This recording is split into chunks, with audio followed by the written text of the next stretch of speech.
Hey family, come on in here. You know I'm always glad to see you. Well, today I wanted to continue with Crazy Parenting Part 2. Auntie got another story for you, baby. This time it's about my son, David.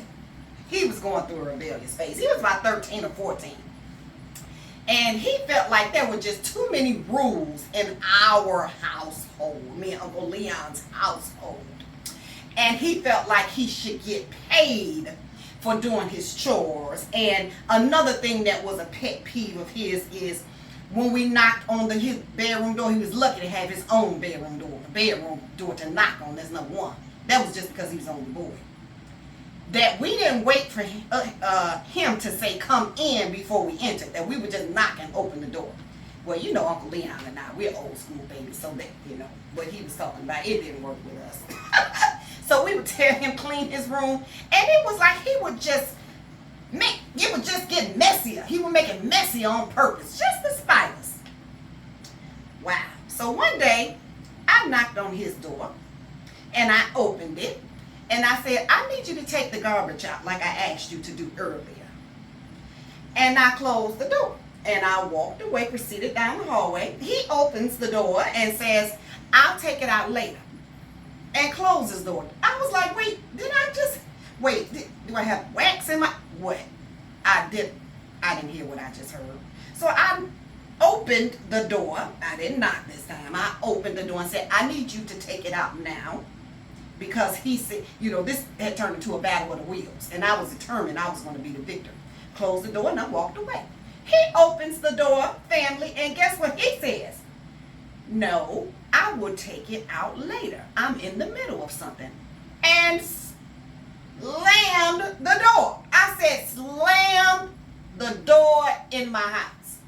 It wasn't necessarily in my face. I was a few feet away. He slammed the door in my house, nevertheless. Man, I didn't even know I liked Bruce Lee or had been paying attention to Bruce Lee's movies. The next thing I know, I channeled Bruce Lee, baby. And when I say I did a kung fu on that door, and that door went bam, flat, that's exactly what I mean. His eyes were like, woo, big as the universe. I went up in there, I took everything off the wall, everything, cleaned out the closet, I cleaned out the drawers, and I threw it all on the front porch, baby. And I had 3 words for him. I said, get out now. No, Mama, please. Mama, please. I'm sorry. Goodbye. I slammed the door in his face. Okay. Couple hours later, I had time to calm down. Uncle Leon was home by then. We hear a knock on the door.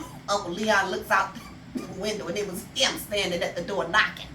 We let him knock for a long time. He was ringing the doorbell. We let him ring the doorbell for a long time. So Uncle Leon opened the door. May I help you? Daddy, can I come home? Leon let him in.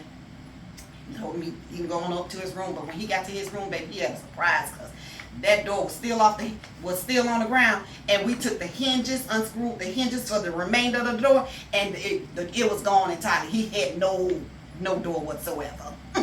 The moral of the story is Crazy Parenting said, in my house, privacy is a privilege, not a right. And that door stayed off those hinges for 60 days straight. Yes, it did. And little David, he was all right after that. I think he learned his lesson after that. And because I had to keep Leon. Had to keep on Leon. But anyway, baby, do what you need to do, all right? Tough love is just tough love sometimes. They'll get the message, and they'll appreciate it later. All right, Auntie, love you. I'm signing off for the week. And what do I always say? Don't waste my time, and don't you waste your purpose. All right, we'll see you next time, baby.